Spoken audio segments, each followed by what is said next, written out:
क्या होगा अगर आप एक ब्लैक होल में गिर जाएं? क्या आपको समय का अंत दिखेगा? क्या आप यूनिवर्स के फ्यूचर को अपनी आंखों से देख पाएंगे? या क्या आप एक स्पैगेटी के नूडल की तरह खिंचकर हमेशा के लिए मिट जाएंगे? जो हम सोचते हैं वो सच नहीं, और जो सच है वो सोच से परे है।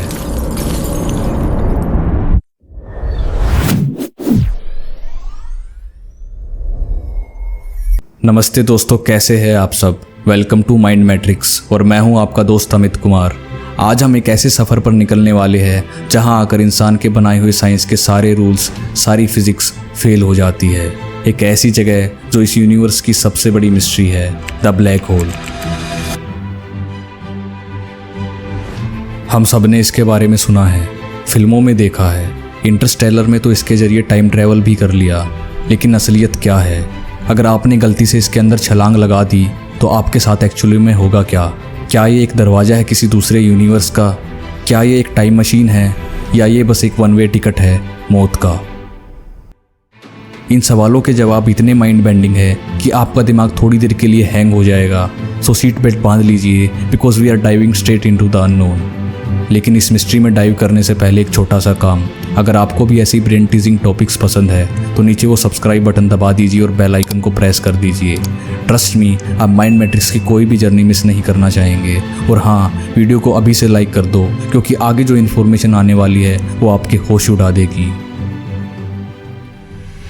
सबसे पहले, ये ब्लैक होल है क्या भला?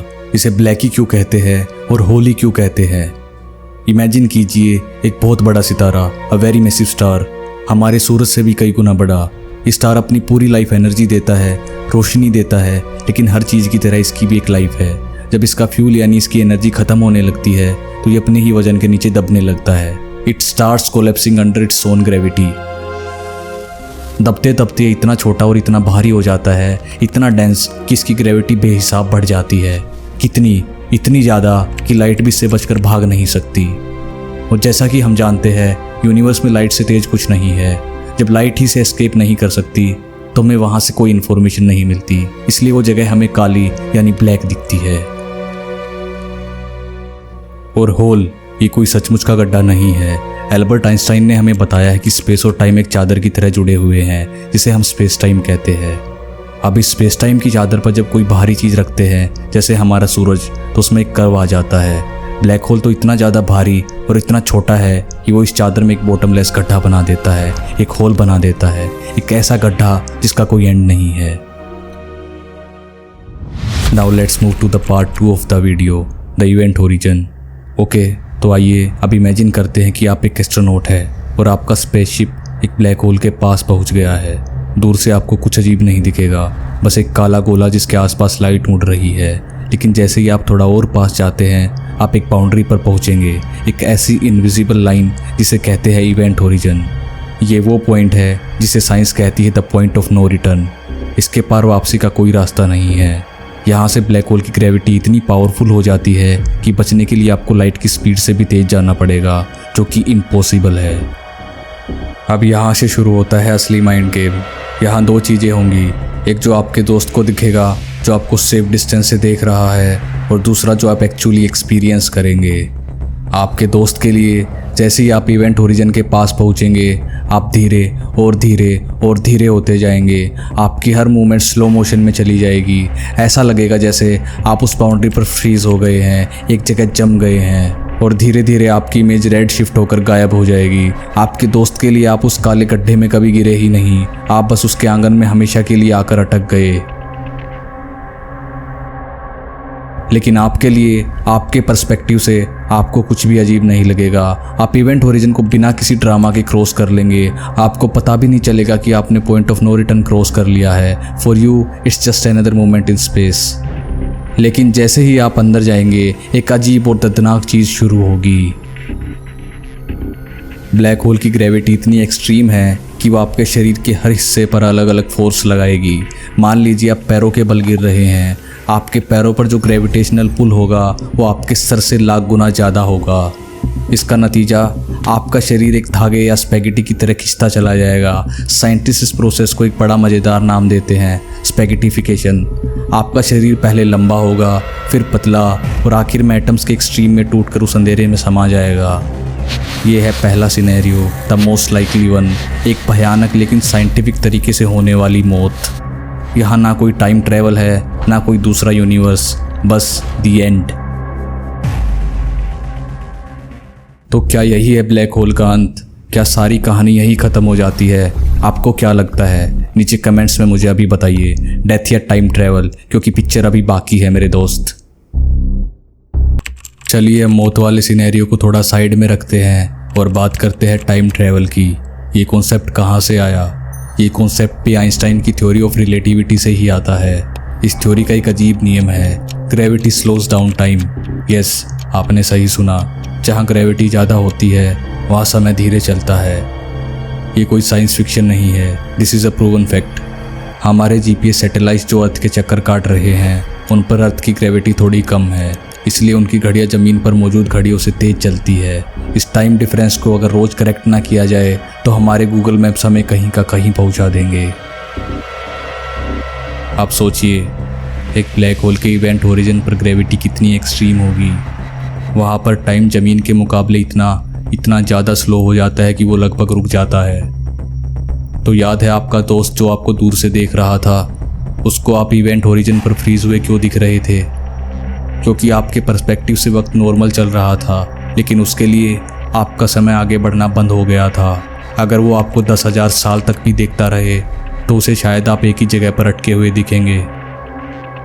तो क्या ये टाइम ट्रैवल है? एक तरह से हाँ, अगर आप किसी तरह इवेंट ओरिजिन के आगे से वापस आ पाते, जो कि इम्पॉसिबल है, बट लेट्स इमेजिन, तो आप फ्यूचर में पहुंच चुके होंगे।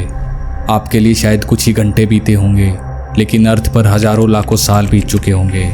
आपने टाइम ट्रैवल कर लिया, लेकिन सिर्फ फ्यूचर में, you can't go back. So the question, time travel और डेथ, का एक आंसर ये है, for the observer it's time travel, for the person following in its death by spaghettification. लेकिन साइंस यहाँ रुकती नहीं। मान लेते हैं आप स्पैगेटिफाई नहीं हुए, मान लेते हैं आप किसी तरह बच गए, तो इवेंट ओरिजिन क्रॉस करने के बाद आप कहाँ पहुँचेंगे? फिजिक्स कहती है कि ब्लैक होल के अंदर सारे रास्ते सिर्फ एक ही जगह जाते हैं, उसके सेंटर में, एक ऐसा पॉइंट जिसका कोई वॉल्यूम नहीं है, जीरो वॉल्यूम, लेकिन जिसका मास और डेंसिटी इन्फिनाइट है। इस पॉइंट को कहते हैं द सिंगुलैरिटी। यहाँ आकर आइंस्टाइन की थ्योरीज भी शांत हो जाती है। हमारी आज की फिजिक्स ये नहीं बता सकती कि सिंगुलैरिटी पर एक्चुअली होता क्या है। It's a point where our understanding of the universe breaks down. लेकिन जहाँ साइंस के फैक्ट्स ख़त्म होते हैं, वहाँ थ्योरी शुरू होती है। चलिए बात करते हैं थ्योरी नंबर 1 की, द वर्म होल। एक बहुत पॉपुलर थ्योरी है कि सिंगुलैरिटी शायद एक शॉर्टकट हो सकता है, एक टनल थ्रू स्पेस टाइम, जिसे हम वर्म होल कहते हैं। शायद ब्लैक होल एक दरवाज़ा है जो यूनिवर्स के किसी दूसरे कोने में या शायद किसी दूसरे यूनिवर्स में खुलता है। इंटरस्टेलर फिल्म इसी आइडिया पर बेस्ड थी, लेकिन करंट फिजिक्स के हिसाब से अगर ऐसा कोई वर्म होल बना भी तो वो बेहद अनस्टेबल होगा और आपके उससे गुजरने से पहले ही कोलैप्स हो जाएगा। Theory number 2, a new universe. एक और माइंड ब्लोइंग थ्योरी है, वाइट होल थ्योरी। ये कहती है कि ब्लैक होल के दूसरी तरफ एक वाइट होल होता है। जहाँ ब्लैक होल चीज़ों को सिर्फ अंदर खींचता है, वहीं वाइट होल चीज़ों को सिर्फ बाहर फेंकता है। तो हो सकता है कि जब आप ब्लैक होल में गिरते हैं, आप एक सिंगुलैरिटी से गुजरकर एक वाइट होल से बाहर निकले, एक बिल्कुल नई यूनिवर्स में।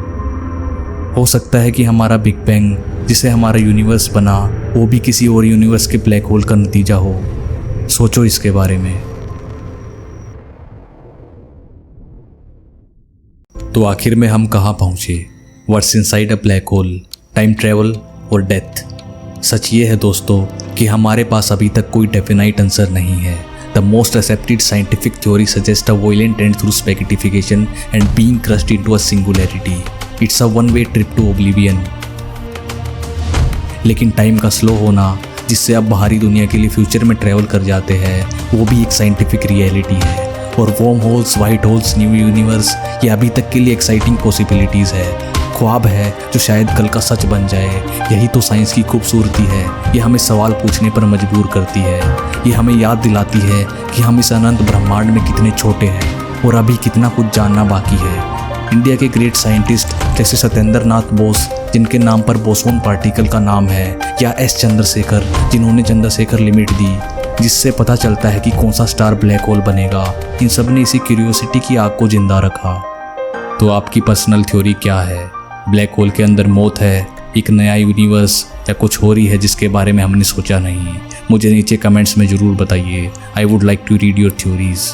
और अगर आपको इस माइंड बेंडिंग सफ़र में मज़ा आया तो इस वीडियो को लाइक करना मत भूलना, अपने दोस्त के साथ शेयर करना जिनका दिमाग आप घुमाना चाहते हैं, और माइंड मैट्रिक्स को सब्सक्राइब जरूर कर लेना। हमारा अगला वीडियो इससे भी ज़्यादा इंटरेस्टिंग होने वाला है।